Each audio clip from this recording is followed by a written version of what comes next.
Parfois, la vérité blesse, ta soi-disant meilleure amie n'était peu, être que ton pire ennemi sous un masque, toujours là sur les photos, gardienne de tes secrets d'enfance, pour mieux s'en servir comme d'une arme aujourd'hui. C'est elle que tu aurais défendu les yeux fermés devant n'importe qui.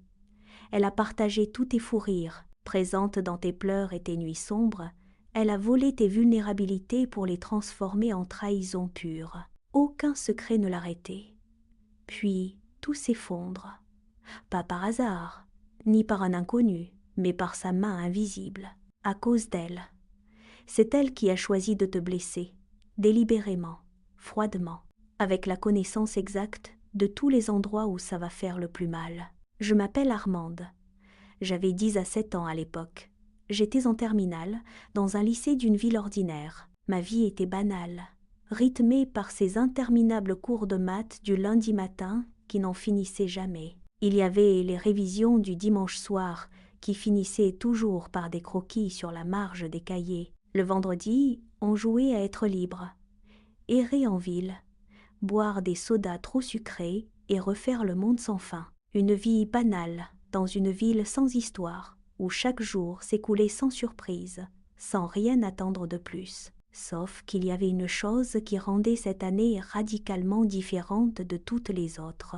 Une chose qui faisait battre mon cœur un peu plus fort chaque matin quand je passais la porte du lycée. Cette chose, c'était Karim. Depuis la seconde, Karim impressionnait tout le monde en répondant aux profs avec un calme imperturbable. Toujours prêt à dépanner sans rien demander, il prêtait son stylo avec une modestie qui forçait le respect. On alliait amitié en philo. Un débat sur la liberté si marquant qu'il reste gravé dans ma mémoire encore aujourd'hui. J'avais levé la main et dit quelque chose que tout le monde avait contredit. Tout le monde riait doucement, chuchotait entre les rangs, et je sentais la chaleur monter à mes joues. J'ai baissé les yeux vers ma copie, prête à abandonner. Et puis il a parlé. C'était le seul à avoir pris ma défense. Il a expliqué mon point de vue plus clairement que je n'avais jamais su le faire moi-même.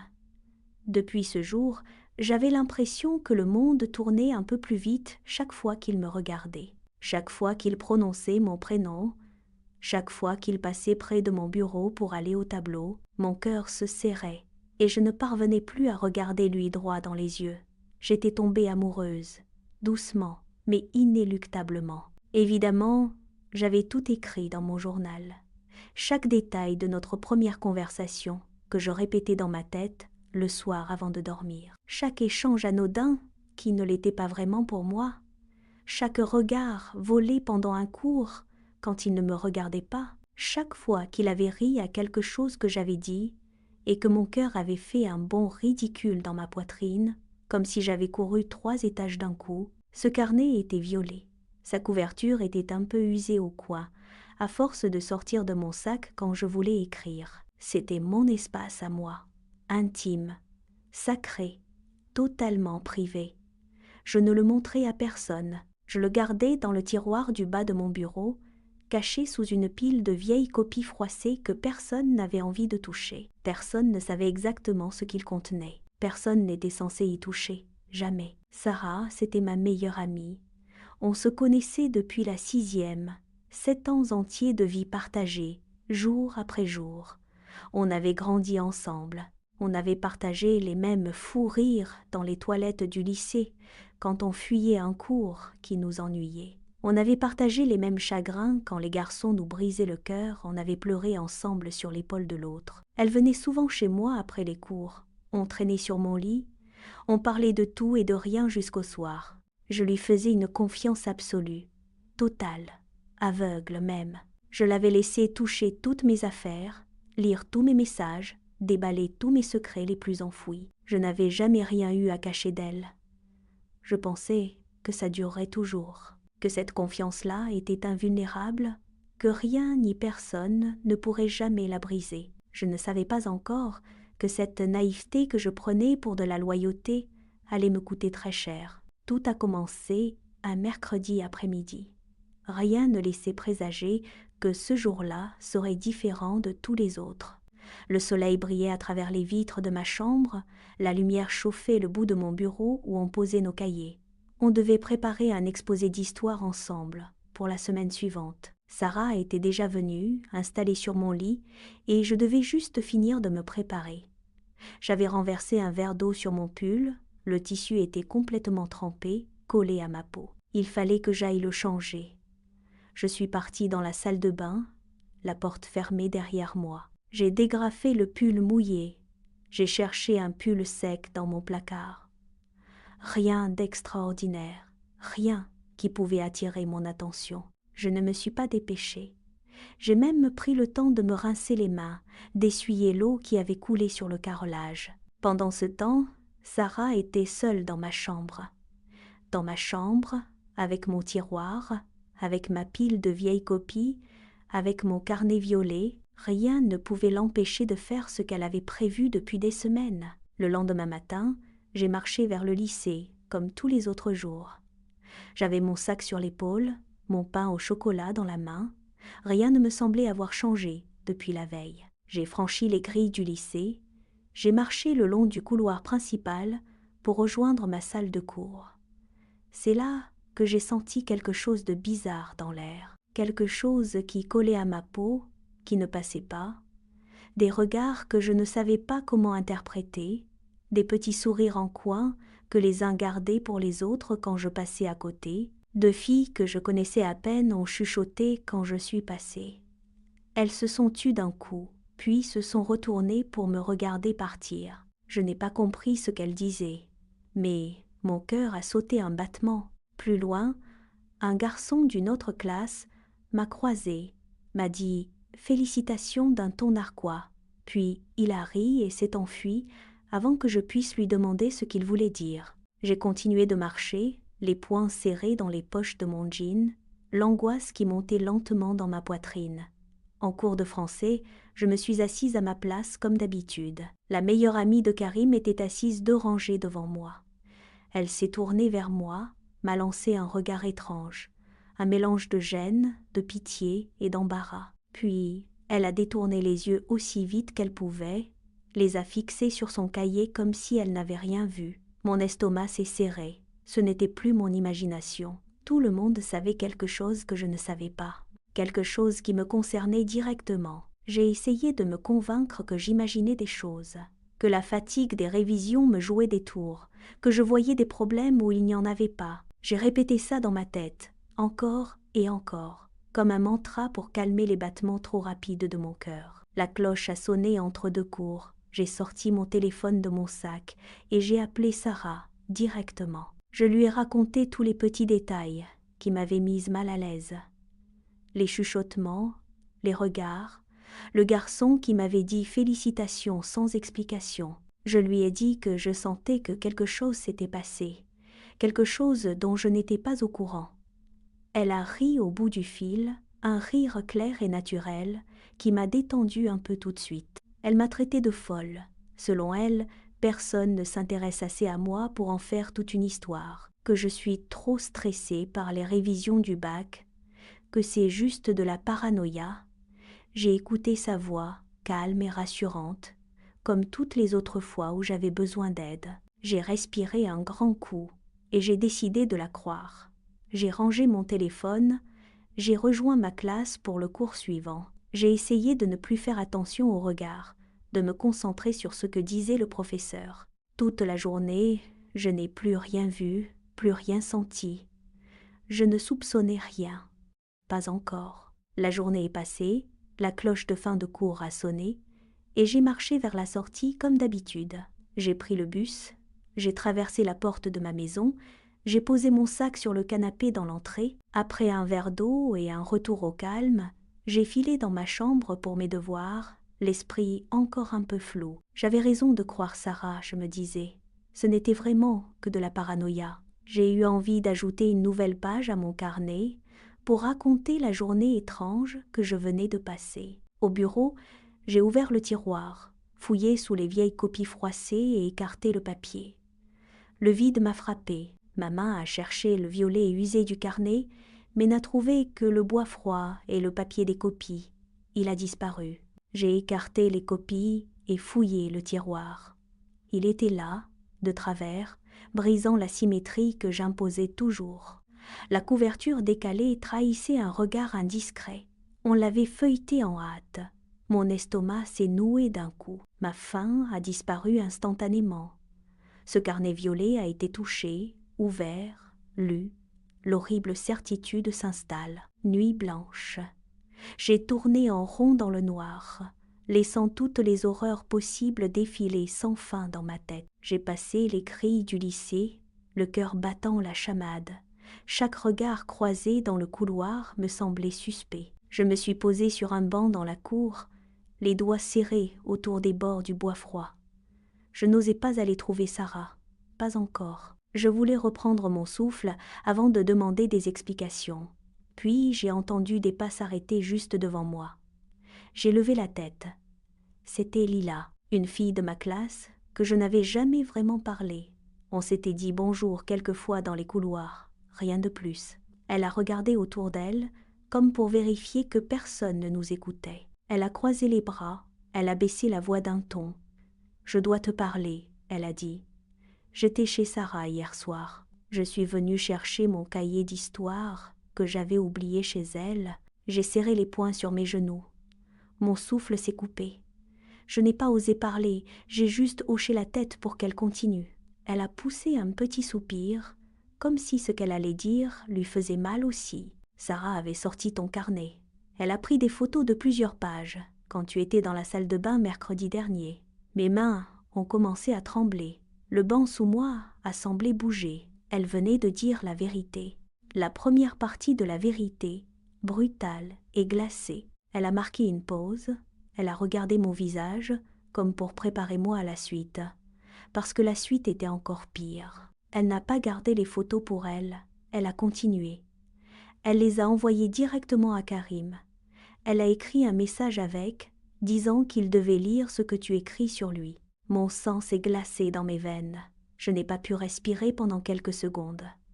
J'ai ouvert la bouche, mais aucun son n'est sorti. « Pourquoi ?» J'ai réussi à murmurer, la voix cassée. Lila a haussé les épaules, son visage devenu plus doux, plus triste. Sarah en pince pour Karim depuis des mois. Elle ne t'a jamais rien dit, pas un mot. Elle a vu que tu lui parlais souvent, que vous étiez proches en cours de philo. Elle a décidé que tu étais un obstacle pour elle, un obstacle qu'il fallait éliminer. Elle a fait un pas en avant, elle a tendu la main vers mon bras, puis elle l'a retiré, comme si elle ne savait pas comment me consoler. C'est ce qu'elle a dit devant son copain et moi. Elle n'a même pas essayé de cacher ça. J'ai regardé le sol devant mes pieds. Les grains de gravier brillaient au soleil. Chaque mot que Lila venait de dire me coupait un peu plus la respiration. C'était délibéré, c'était froid, c'était planifié. Quand Lila a fini de parler, elle a attendu une seconde, puis elle a fait un pas en arrière et m'a laissée seule. Je n'ai pas bougé. Je suis restée assise sur ce banc, les mains croisées sur mes genoux, et je n'ai pas pu bouger un seul doigt, pas un seul muscle. Je savais que Lila était partie. Je savais que le soleil brillait sur mon visage, que le vent soulevait un peu le bas de mon pull. Mais tout me semblait loin. Tout me semblait derrière une vitre épaisse et opaque. Les voix des autres élèves qui criaient dans la cour me parvenaient comme un murmure étouffé que je ne parvenais pas à déchiffrer. J'ai essayé de respirer. Une première fois. Ça n'a pas marché. Mon souffle était coupé, coincé quelque part dans ma poitrine, comme si quelqu'un m'avait enfoncé un poing dedans. J'ai essayé une deuxième fois, lentement, douloureusement. J'ai réussi à aspirer un peu d'air. Je l'ai retenu 10 secondes. Je l'ai relâché. 1 minute a passé, puis 2, puis 10. Un ballon de foot a roulé près de mes pieds. Il a heurté la pointe de ma chaussure. Personne n'est venu le chercher tout de suite. Les oiseaux continuaient de chanter dans les platanes au bout de la cour. Un groupe de filles a ri juste à côté de moi. Leur éclat de voix a rebondi sur les murs du lycée. Tout continuait de tourner. Tout continuait d'avancer, comme si rien ne s'était passé, comme si mon monde ne venait pas juste d'exploser en 1000 morceaux. Je ne sentais plus mes jambes. Je ne sentais plus le banc sous moi. Je suis restée là, figée, le regard vide devant moi, et j'ai juste laissé le choc me traverser tout entière. Le choc a lentement fondu. Il a laissé place à autre chose, quelque chose de plus chaud, de plus acide, qui a commencé au fond de mon estomac et a remonté jusqu'à ma gorge, jusqu'à mes joues. C'était la honte. La honte qui m'a envahie tout entière, en quelques secondes. Je n'avais pas honte d'aimer Karim. Ça, c'était normal. C'était juste un sentiment, doux et secret qui m'appartenait. Ce qui me brûlait, c'était la trahison. La trahison de celle à qui j'avais tout donné, tout confié, sans jamais rien cacher. Je lui avais ouvert toutes les portes de ma vie. Je l'avais laissée entrer dans tous les recoins les plus intimes. Et elle avait utilisé ça contre moi. Elle avait pris mes mots les plus fragiles, écrits dans l'ombre pour moi seule, et elle les avait jetés en pâture à quelqu'un d'autre, sans mon consentement, sans pitié, sans même une once de regret. Je pensais à Karim, assis à son bureau, en train de tourner les pages de mon journal sur son téléphone. Il lisait chaque petite phrase que j'avais écrite quand mon cœur battait trop fort pour moi, chaque petit détail que je n'avais jamais osé lui dire, que je n'avais jamais osé dire à personne. Je me sentais nue, nue contre mon gré, comme si quelqu'un m'avait arraché mes vêtements au milieu de la cour, devant tout le monde. Je ne pouvais pas lever les yeux. Tout ce que je voulais, c'était rentrer chez moi, me glisser sous ma couette, fermer la porte à clé et ne jamais sortir. J'ai fini par reprendre le contrôle de mon souffle. J'ai relevé la tête et j'ai compris que je devais choisir. Un choix qui allait tout décider. Je le sentais. Est-ce que je descendais dans la cour? Je criais sa trahison devant tout le monde. Je la traînais sur la place publique pour que tout le lycée sache ce qu'elle avait fait. Ça aurait été facile. Ça aurait fait mal, oui, mais ça aurait été la vengeance.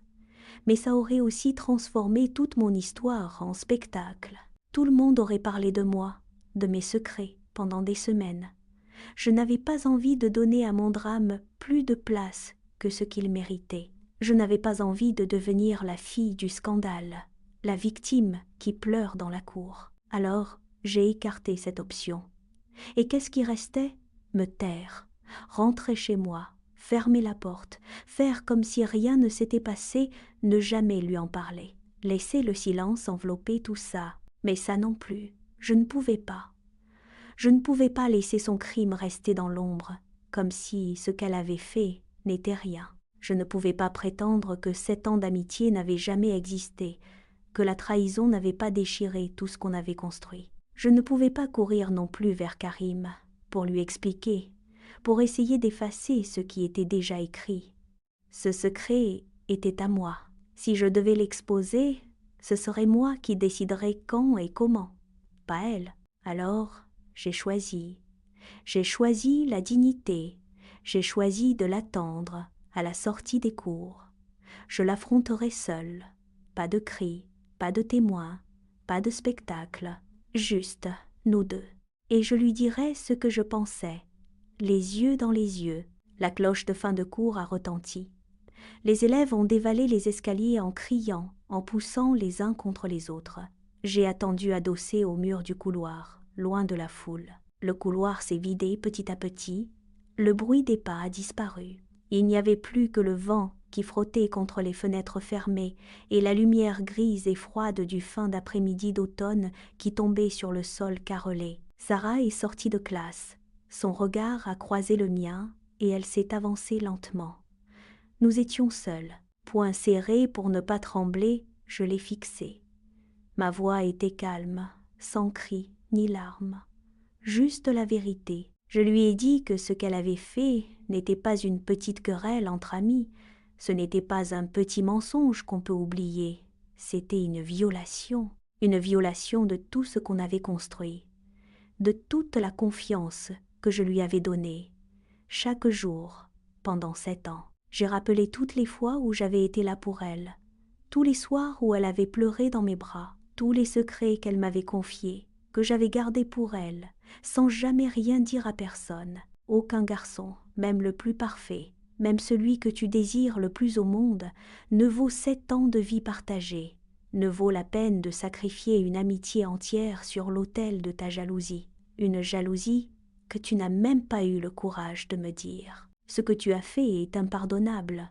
Je ne peux pas laisser ça passer. Je ne peux pas faire comme si rien ne s'était passé.